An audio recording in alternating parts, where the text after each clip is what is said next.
Without further ado, I'm going to introduce Nouman Ali Khan. Nouman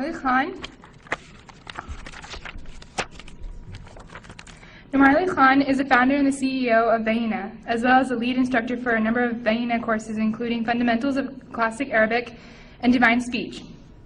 His first exposure to Arabic study was in Riyadh, Saudi, where he completed his elementary education. He continued Arabic grammar study in Pakistan, where he received a scholarship for ranking among the top scorers in the National Arabic Studies Board examinations in 1993. But his serious training in Arabic began in the United States in 1999 under Dr. Abdus Sami, founder and former principal of Quran College, Faisalabad, Pakistan. Faisalabad, Pakistan, who happened to be touring the U.S. for intensive lectures in tafsir, Arabic studies. Under Dr. Abdus Sami, Nouman developed a keen methodological understanding of Arabic grammar. He further benefited from Abdus Sami by internalizing his unique teaching methods and later translating his work into English for the benefit of his own students. Nouman served as professor of Arabic at Nassau Community College until 2006, and has taught modern, standard, and classic Arabic at various venues for nearly 7 years, with over 10,000 students nationwide. Currently, he has dedicated himself to a 7-year-long project of conducting a linguistic and literary-focused Quranic tafsir series in English. Without further ado, Nouman Ali Khan.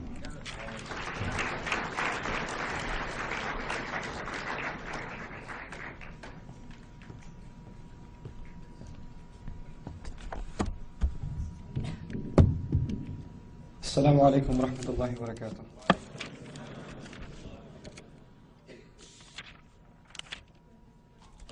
أعوذ بالله من الشيطان الرجيم. شرع لكم من الدين ما وصى به نوحا والذي أوحينا إليك وما وصينا به إبراهيم وموسى وعيسى أن أقيموا الدين ولا تتفرقوا فيه كبر على المشركين ما تدعوهم إليه الله يجتبي إليه من يشاء ويهدي إليه من ينيب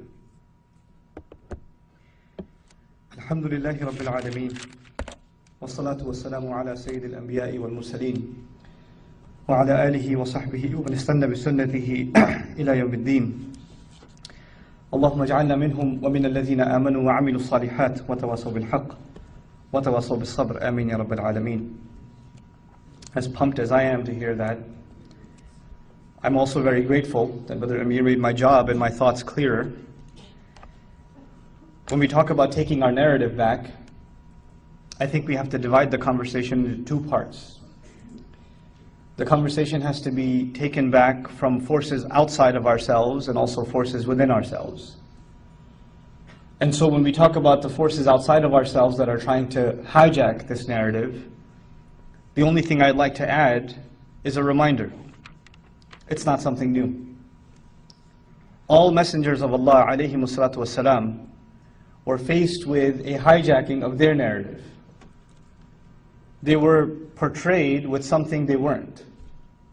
Whether that portrayal started with character assassination, they were accused of having agendas other than their actual agenda, or it was merely a point of ridicule. How could you follow something so not even close to the truth? Whether it was words like magic or sorcery, whether it was they were accused of being liars, all of this was what? It was essentially an attempt to hijack narratives. One of the greatest examples of that are repeated in the Quran is the discourse between Fir'aun, la'anahullah, and Musa alayhi salam. It's repeated over and over again in the Quran. And I want to share with you a couple of really remarkable places in regards to that before I talk about the challenge within the Ummah itself. قَالُوا إِنْ هَذَانِ لَسَاحِرَانِ. The narrative given by the Mala, the leaders of Fir'aun, the chiefs of Fir'aun and his ministry, the unanimous press release was, these two are nothing but magicians. What am I talking about? Who's these two? Musa and Harun alayhim as-salam, they're nothing but magicians. But he didn't stop there. He said, don't be impressed by their tricks. This is just magic, no big deal. But he didn't stop there. Now look at what they go further to say. يُرِيدَانِ أَن يُخْرِجَاكُمْ مِنْ أَرْضِكُمْ بِسِحْرِهِمَا. They intend to get you kicked out of your land by means of their magic. They're going around to the population and telling them, not only are these guys magicians, so don't be impressed, there's nothing special. On top of that, if you do listen to them, watch out. Their real agenda is to get this land away from you. They'll get you kicked out of your land. These people are a threat to homeland security. This is what they are. You know? And so, and here I want to just ask you to ponder for a moment. This is the same Fir'aun, who in other places in the Quran he says, أَلَيْسَ لِي مُلْكُ مِصْرَ? Don't I alone exclusively own the dominion of Egypt? وَهَذِهِ الْأَنْهَارُ تَجْرِي مِنْ تَحْتِي. And these rivers flow beneath my feet. He used to speak of the ownership of Egypt and his kingdom above it for himself exclusively. But when he saw that Musa alayhi salam and his message is gaining power, and people are actually starting to listen, he couldn't tell people, don't listen to him because he'll take away my land. He had to change the narrative and say, no, no, no, he's not a threat to me, he's a threat to your land. This is your land too. Well, we're all in this together. They weren't in this together before. But now that he sees his the shift of power happening by nothing else but the words of Musa alayhi salam, the words that Allah has given him, the consistency and the constancy that he has. If you want to study in the Quran response to propaganda, just study how Musa alayhi salam talks to Fir'aun. Just study that carefully. You'll find amazing things. Fir'aun will go this way and that way and that way and that way. Didn't you commit this crime? Didn't you do that? Didn't we raise you here? What kind of traitor are you? He goes this way and that way and the other way. And Fir'aun tries everything he can, but Musa alayhi salam stays on point. He doesn't budge. He doesn't move from his position. But I want to tell you something else about this narrative, and I think it'll sound familiar to you as it does to me. One, he's a threat to your land. He'll get you kicked out of your land. So if you really love your land, and if it's part of you, it's part of your identity is to love the land that you belong to, and you have any sense of patriotism, then part of your patriotism will be to hate this message. You can't love this message. You can't even be attracted or consider this message, because that would be being a traitor to your own country.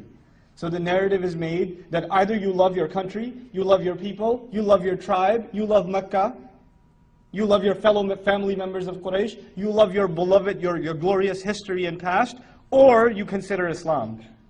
Because the two cannot go together in this hijacked narrative. It's one or the other. It's painted that way. To this day, I have friends that recently became Muslim. You know what they're told by their families? How could you be a traitor to America? How could you do that? What kind of an American are you? You became Muslim? The religion of the enemy? See what